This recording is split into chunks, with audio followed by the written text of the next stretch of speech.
Tonight we're here to recognise excellence in plumbing apprentice training that we've seen throughout the 2024 MPA Skills and Galvins Plumbing Supplies Apprentice of the Year competition. And of course, none of this would be possible without the very generous support of our industry partners, in particular Galvins Plumbing Supplies, our headline sponsor of the 2024 Apprentice of the Year competition. Galvins Plumbing are really proud to be a continued supporter of the Apprentice of the Year competition again in 2024. A heap of work goes into making today happen, so I really want to thank all the staff for their efforts in the lead up and on the day.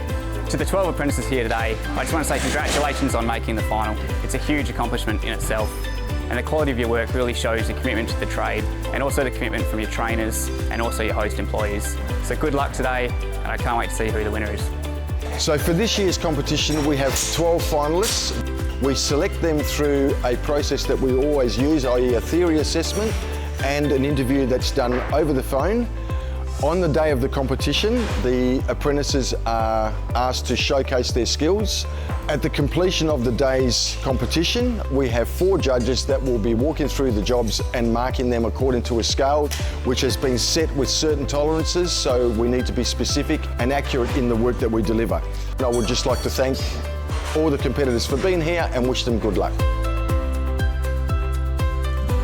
I just wanted to put myself to the test again and see how I'd go against other apprentices, and I feel like I've done a really good job today, and so has everyone else by the looks of it, so it'll be very hard to judge. I'd say it was on par with the one that I competed with 2 years ago. It was very difficult trying to master the jump overs, but got there in the end and I'm happy. It's exciting for me because, like you said, you got limited material, so you got to make sure you're measuring twice, cutting once, and making sure you do the correct bends, otherwise you got to restart all over. It would definitely be something to put on your resume, that's for sure. It'll help you get a lot of jobs, but right now I'm very comfortable and happy to work for Impulse Plumbing. Definitely a lot of confidence from when I had competed 2 years ago, and I'm very happy with it. Felt like I'd done the best I could, and I have no regrets walking out of here today. I'm coming up to the end of my apprenticeship in my 4th year. Definitely got a lot more confidence within the trade. It's a satisfying trade. You get to help a lot of people, especially in maintenance. If someone's got an issue, you can go there and solve it for them. Leave them with hot water and no blockage. Chris, my field officer, initially told me about it. Then my host employer was sort of edging me on to doing it, so I thought I'd give it a crack and see how well I do. I wasn't even really expecting to make it as a finalist, to be honest. I was at work and got the call, and I was pretty stoked with that. Definitely get my head around what's expected of a good plumber, especially coming up against some of the best apprentices going. I thought I did all right. Definitely things that could be improved on. Maybe if I had a little bit more time. Wasn't as rushed, but overall I'm pretty happy with it. I'm cabinet maker by trade, and Kyle one day offered me a job, says, "Do you want to come give me a hand?" And before you knew it, I was helping him out and I signed up to do an apprenticeship. I didn't expect any of this, to be honest with you. I haven't done any of this welding before, so this is a first for me. So I haven't been a tech and done much plumbing as such. This just started my 2nd year now, so all these other boys might have a little bit more experience in the plumbing side. I still feel like I'll be working for Chile Contracting. It's a really good family business, running my own jobs and whatnot, so that's where I want to be in the next couple of years. I say if you want to get into any trade, I reckon get into it, make sure you finish it. It's always beneficial to have a trade behind you to fall back on. I primarily have been in the drainage, the civil part of it, throughout my first couple of years of my apprenticeship. And then I've also been doing a bit of fit-off here and there. I've always wanted to have a hands-on career and something outdoors. So I thought, yeah, plumbing's a pretty good trade to get into at the moment. I was a bit worried because I haven't done a lot of copper work, so I was like, oh, this is going to be brand new for me, but getting through it steadily and nearly done now. I've definitely learned a lot, just even like looking at other people's builds around here. They have quite good welds, good bends, so definitely taking some notes from other people. But then, yeah, chucked in the deep end a bit, and so I've had to kind of think on my feet and figure out how to do things, which I haven't done before, so that's been good too. Another apprentice here from Selected, so it's good to see that there's a couple of us out here competing, so hopefully one of us wins it for Selected. Well, my old man said that plumbing and electrical was the best trades to get into, and I chose getting wet over getting shocked. I work for Wizard Plumbing. We do a bit of everything from commercial to residential and mostly maintenance. They taught me basically everything when it comes to welding and everything like that. I've used my welding a lot today, which is pretty good because I wouldn't be here without it. I think there was a lot of pressure when I first started because I walked in expecting this to be not as challenging, and I walked into it and I didn't expect it to be so up front, and I got a bit under the pressure and it's kind of made me mess up a little bit, but I slowed down after recess and I really stood back and took a look at what I've done and how I can improve.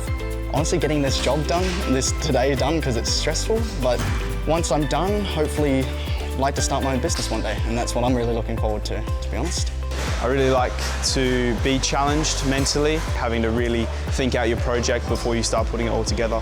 The money, the allowances, everything would be a great benefit right now. But then also going on to make a business is something that I've thought about, not too deeply yet. I'm enjoying where I am, but it would be something that I'd probably look to branch into soon. And I know that getting one of those top 3 spots really kickstarts you into that kind of pathway. I'm only a 3rd year, so I've come in here for a bit of a learning experience because I enjoy being thrown in the deep end.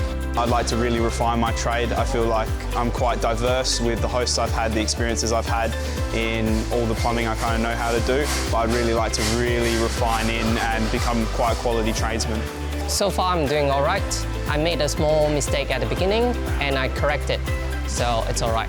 When you first look at it, it's a little bit complicated, but if you spend more time to read the plan, draw your measurement on the boards, you know better, and everything is so simple. Before I was thinking to start my own business, and now I think I want to get myself into commercial more. I might try my best to see if I can get a chance to do some management. I think it's because I haven't won anything so far, so I really hope that I can make myself into the first 3. I don't know, everyone's pretty good, but I think I still got a chance.